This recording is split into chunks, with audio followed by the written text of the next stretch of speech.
ఈరోజు ఒక చిన్న బ్లాగ్తో మీ ముందుకు వచ్చేసానండి. ఎర్లీ మార్నింగ్ సూర్యోదయంతో ఎంతో బాగుంది కదా సన్ రైజ్ అనేది. మాకు డాబా మీద ఈ విధంగా కోతులు ఉంటాయండి. మ్యాంగో ట్రీస్ అవి ఉంటాయి. వాటి దగ్గర అని కాదు, రెగ్యులర్గా మాకు ఇక్కడ కొంచెం కోతులు చాలా ఎక్కువగానే ఉంటాయి. మామిడి చెట్లు చూసారా, మేమున్న క్వార్టర్స్ చుట్టూ మామిడి చెట్లు అనేవి చాలా ఎక్కువగా ఉంటాయి. వాటిని బాగా తినేస్తూ ఈ కోతులు బాగా వాటిని పాడు చేసేస్తూ ఉంటాయి. ఈరోజు నేను ఈ వీడియోలో నా పూజ వ్లాగ్ అనేది షేర్ చేస్తున్నానండి. చాలా చిన్న వ్లాగ్ ఇది.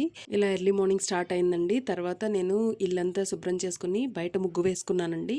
పిండితో చాలా తక్కువగా ముగ్గు వేస్తానండి. చాలా మోస్ట్లీ చాక్పీస్తోనే వేస్తాను. ఎందుకంటే పిల్లలు బాగా తొక్కి ముగ్గంతా చెరిపేస్తూ ఉంటారు. సో అందుకని నేను పెద్దగా పిండితో ముగ్గు వేయను. ఈ విధంగా ముగ్గైన తర్వాత మొత్తం పూజ అనేది చేసేసుకున్నానండి.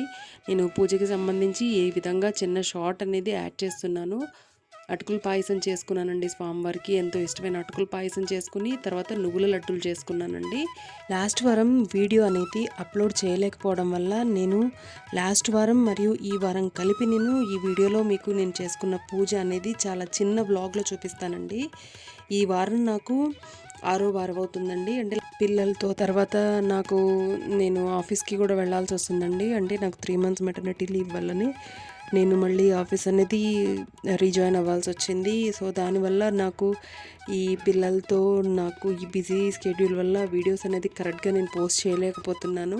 ఇప్పటివరకేమో ప్రెగ్నెన్సీ పిల్లలు సరిపోయింది. తర్వాత నాకు మళ్ళీ ఇంకా జాబ్తో కూడా కొంచెం ఇబ్బందిగా ఉంది. టైమింగ్ అనేది కొంచెం సెట్ చేసుకోవడానికి కొంచెం టైం పడుతుంది. సో తప్పకుండా నేను మంచి వీడియోస్ అనేది ఇవ్వడానికి ట్రై చేస్తాను.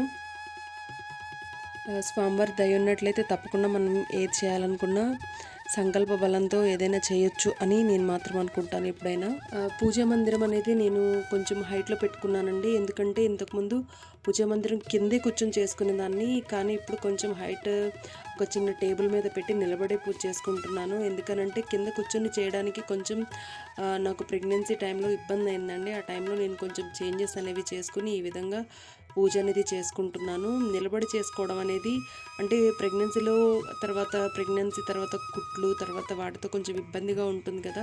కాబట్టి కొన్ని రోజులు ఇలా పెట్టుకుందామని పైన ఒక చిన్న టేబుల్ మీదనే నేను ఈ పూజ సెటప్ అనేది చేసుకుని ఈ విధంగా అరేంజ్మెంట్ చేసుకున్నానండి. ఈ పూజా మందిర్ ఆర్గనైజేషన్ ఎలా చేసుకున్నాను అనేది కూడా చిన్నగా మీరు కామెంట్ చేసేయండి.